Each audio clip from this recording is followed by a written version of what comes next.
ಅದಕ್ಕೆ ಕ್ರಮ ಕೈಗೊಳ್ತೇವೆ. ನಾವೇನು ಮಾಡಿದ್ದೀವಿ, ವೈಡನ್ ಮಾಡ್ಕೊಂಡು ಮುಂದೆ ತಗೊಂಡೋಗಿ ಅಂತ ಹೇಳಿ. ನಾವು ಎಕ್ಸ್ಪ್ರೆಸ್ ಕೆನಾಲ್ ತಗೊಂಡೋದ್ರೆ ನಮಗೆ ನೀರಿಗೆ ಈ ಭಾಗಕ್ಕೆ ಮುಂದೆ ಹೋಗಲಿಕ್ಕೆ ತೊಂದರೆ ಆಗುತ್ತೆ. ನಮ್ಮಲ್ಲಿ 26, 27 ತಕ್ಕಂದೇ ನಮಗೆ ಬರುತ್ತೆ. ಮಲ್ಸಂದ್ರ ಅಡಗೂರಿ ಬರ್ತಕ್ಕಂಥದ್ದು, ಅಲ್ಲಿ ಎಸ್ಪಡಗಳ್ಳಿ ಬರ್ತಕ್ಕಂಥದ್ದು, ಅಜಂಕೆರೆ ಬರ್ತಕ್ಕಂಥದ್ದು, ಅಲ್ಲಿ ಕಾಳೆನಳ್ಳಿಗೆ ಹೋಗ್ತಕ್ಕಂಥದ್ದು, ಅಲ್ಲಿವರೆಗೂ ಅಪ್ ಟು 27ವರೆಗೂ ನಮಗೆ ನೀರು ಬರಬೇಕಾಗುತ್ತೆ. ಅದರಿಂದ ಅವ್ರು ಡೈರೆಕ್ಟ್ ತಗೊಂಡೋಗೋದಕ್ಕೆ ನಮ್ಗೆ ವಿರೋಧ ಐತೆ. ಯಾವುದೇ ಕಾರಣಕ್ಕೂ ಅದಕ್ಕೆ ನಾವು ಅವಕಾಶ ಮಾಡಿಕೊಡ್ಬಾರ್ದು ಅಂತ ಮುಖ್ಯಮಂತ್ರಿಗಳು ಹೇಳಿದ್ವಿ. ಅದನ್ನು ಮುಖ್ಯಮಂತ್ರಿಗಳು ಮಾತಾಡ್ತೀವಿ ಅಂತ ಹೇಳಿದ್ದಾರೆ. ನಮ್ಮದು ಕೂಡ ಬೆಂಬಲ ಇದೆ. ಆದರೆ ನಾವು ಸರ್ಕಾರದ ಒಂದು ಭಾಗ ಇರೋದ್ರಿಂದ ನಾವು ಪ್ರತಿಭಟನೆಯಲ್ಲಿ ಭಾಗವಹಿಸ್ಲಿಕ್ಕೆ ಆಗ್ತಾಯಿಲ್ಲ ಅಷ್ಟೇ.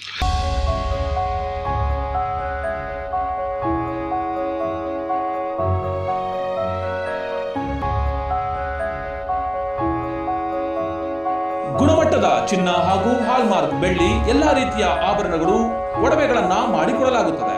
ಮದುವೆ ಮತ್ತು ಶುಭ ಸಮಾರಂಭಗಳಿಗೆ ಹೊಸ ರೀತಿಯ ಡಿಸೈನ್ಗಳನ್ನು ಸಹ ಮಾಡಿಕೊಡುತ್ತೇವೆ. ಸ್ಥಳ ಗುಬ್ಬಿ ತಾಲೂಕಿನ ನಿಟ್ಟೂರಿನ ಬಸ್ ನಿಲ್ದಾಣದ ಪಕ್ಕದ SR ಜ್ಯುವೆಲ್ಸ್ ನಲ್ಲಿ. ಸಂಪರ್ಕಿಸಿ ಯೋಗೀಶ್ ಆಚಾರ್, SR ಜ್ಯುವೆಲ್ಸ್, ನಿಟ್ಟೂರು, ಗುಬ್ಬಿ ತಾಲೂಕು. ದೂರವಾಣಿ ಸಂಖ್ಯೆ 9663134761.